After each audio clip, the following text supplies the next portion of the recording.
O que você faria se de repente possuísse o corpo de uma personagem não tão principal assim, mas primordial para a história que você mesmo escreveu? Nós voltamos para o momento em que nosso casal maravilha está saindo do baile após lidar com o príncipe imbecil, e agora o Siegren fala que tem muito medo de ser odiado pela Fiona.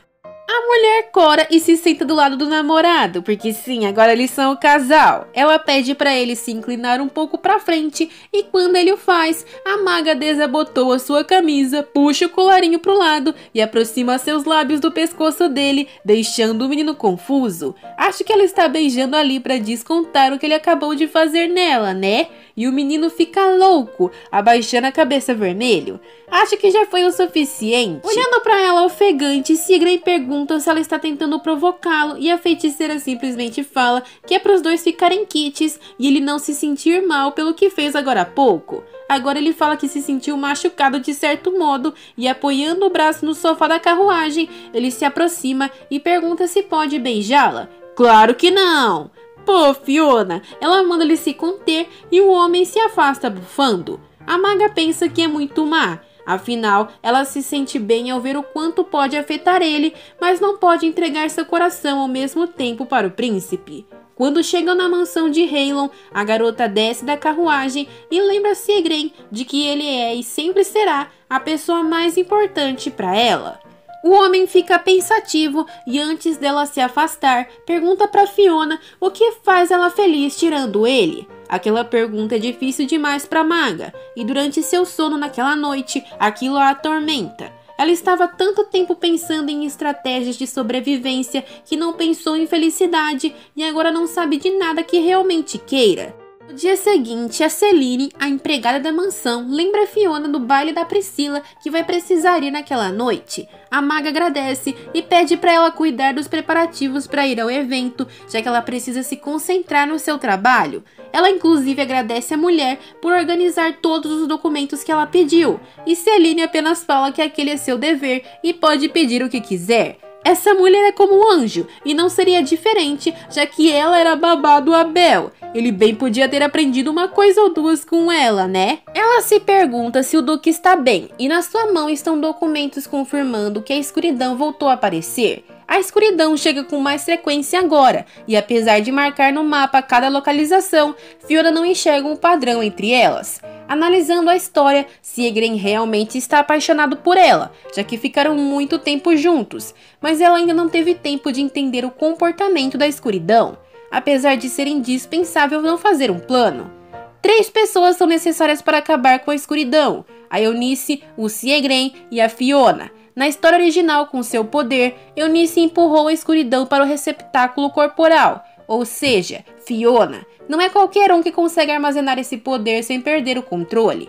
Quando a escuridão estava no corpo, Siegren atacou e capotou a mulher, dando um fim naquele mal. Mas a Fiona espera encontrar um fim onde não precise falecer, né?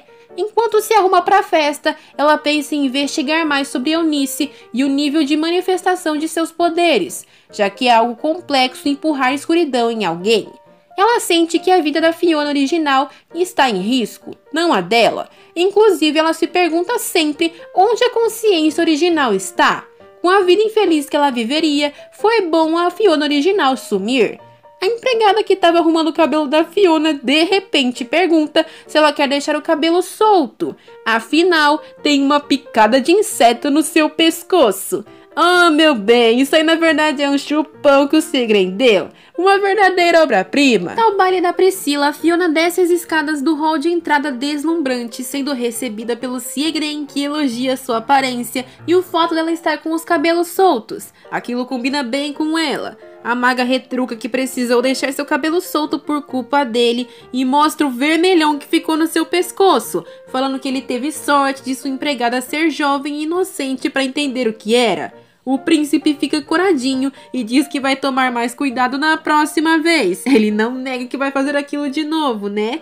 A maga manda ele ter mais cuidado e discrição dali em diante. Sim, dali pra frente, né? A feiticeira pergunta do que ele está rindo, e a Priscila chega bem nessa hora agradecendo o príncipe e a Fiona por terem aceitado seu convite. Eles agradecem a Rivia com uma reverência e ela oferece bebidas para os dois. a Fiona se acaba numa taça de coquetel de pêssego, enquanto Segren devolve seu copo à bandeja, já que ele prefere beber um que não tenha álcool. Ele fala que será melhor não beber hoje, já que, provavelmente ele precisa ficar de olho na Fiona. Nesse caso, a Arivia pergunta se pode apreciar a taça com o acompanhante do príncipe, e a contragosto ele cede a companhia. Indo para uma sala privada, a Fiona pergunta o que a mulher queria dizer a ela. Parece que a maga é bem direta e esquece das formas de falar da alta sociedade às vezes. Ela pergunta se lembra da promessa que fez anteriormente para Fiona. Realmente, a Priscila ajudou a se integrar na alta sociedade e ela quer renovar aquela promessa se a feiticeira não se importar. Ela tem passado maus bocados ultimamente com a Imperatriz a pressionando, e a maga pergunta se não poderiam acabar com o príncipe herdeiro agora mesmo. Ela já fez isso meio que esses dias dando a bicuda nele, né? Ela não bateu nele o suficiente e quer se vingar apropriadamente quando for possível, mas também precisa ser de uma forma benéfica para Arivia. A mulher concorda e diz que no momento o melhor que pode fazer é depositar sua confiança naquela senhorita. Fiona fala sobre apoiar o príncipe Segren, que também parece confiante. Arivia assume que ele realmente é forte, mas a pessoa que ela teve a honra de averiguar os poderes com seus próprios olhos mais de uma vez e em diferentes situações foi a Fiona Halon. Sabe, ela não tem uma impressão ruim do príncipe, mas ele nem sequer foi capaz de se lembrar do rosto dela da última vez que se viram, e aquilo é realmente frustrante para a dama. Quando eles se trombaram pelo castelo, o Segren não fez reverência nem nada. Eles chamam a Arivia de amiga da Fiona, associando a outra mulher. Ela nunca conhecera um homem que não tinha sua aparência marcada para sempre em sua mente no momento em que a via. Você queria o quê, meu bem? Todos sabem que o príncipe só tem olhos para Fifi. Basicamente, a Priscila está afirmando que vai tomar parte daquela disputa política e apoiar abertamente a Fiona e suas causas, mas vai fazer isso como pessoa e não como família, já que seu pai sempre se manterá totalmente neutro. A Fiona pergunta que tipos de mudança isso trará, e Arivia afirma que as duas vão parecer ainda mais próximas na alta sociedade.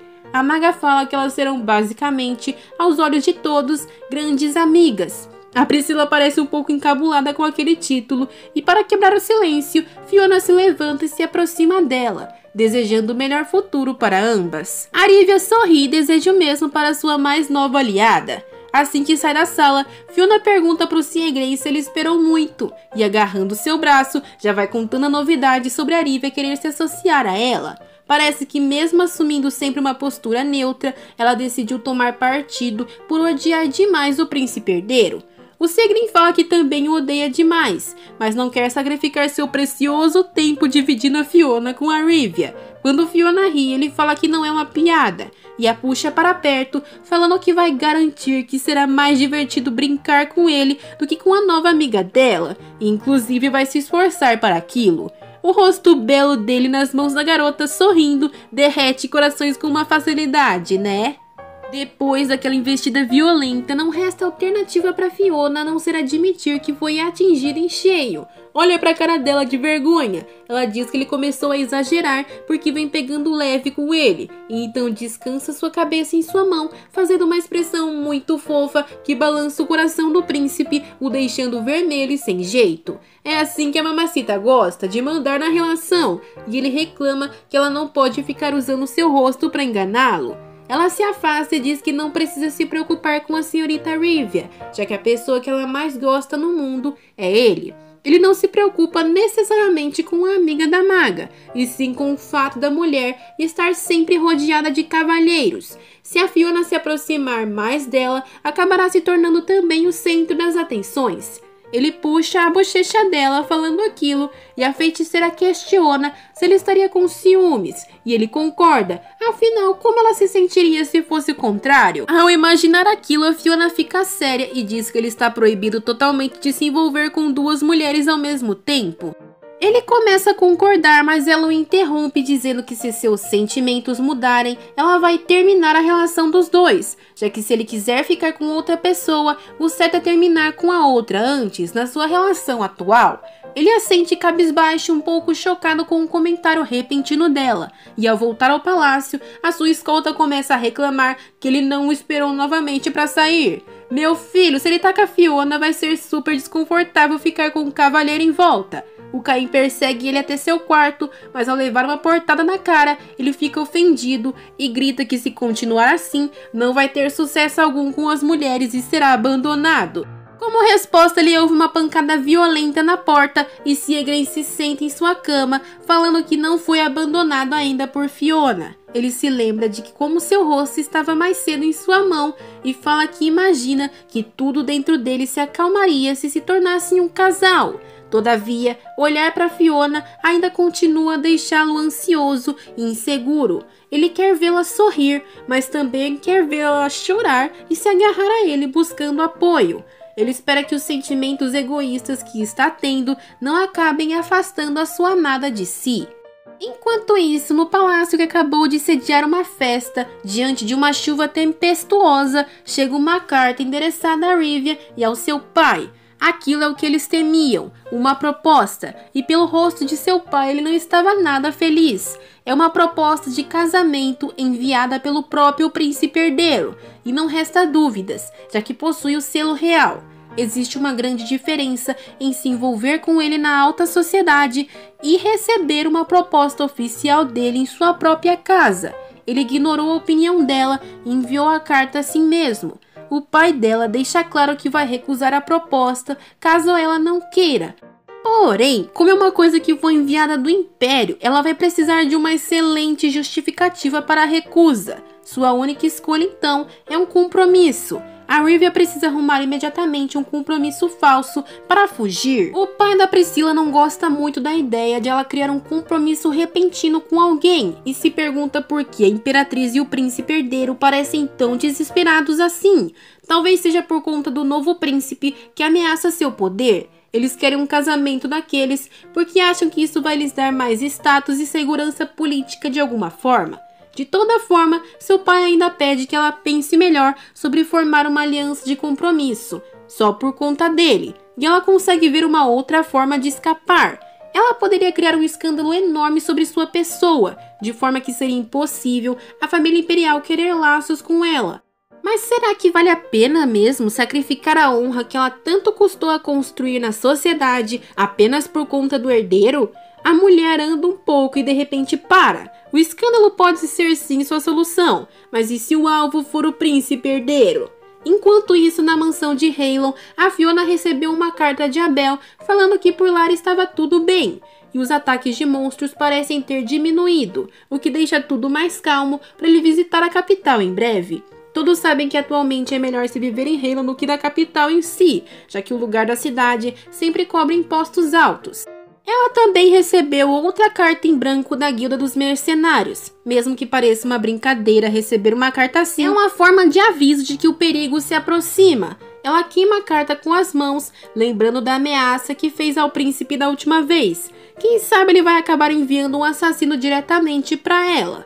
Pela janela, a mulher vê seu cavaleiro Sir Isaac se aproximar e ele lhe traz uma notícia. Ontem à noite eles detectaram um intruso tentando entrar na mansão. Ele não conseguiu porque a senhorita tinha pedido para reforçar a segurança antes. Eles não o pegaram já que o soldado que o perseguiu foi impedido por outra coisa. Pelo que disseram, quando amanheceu, havia um monstro de nível intermediário nas ruas, no meio da capital. E foi isso que acabou dificultando para o soldado.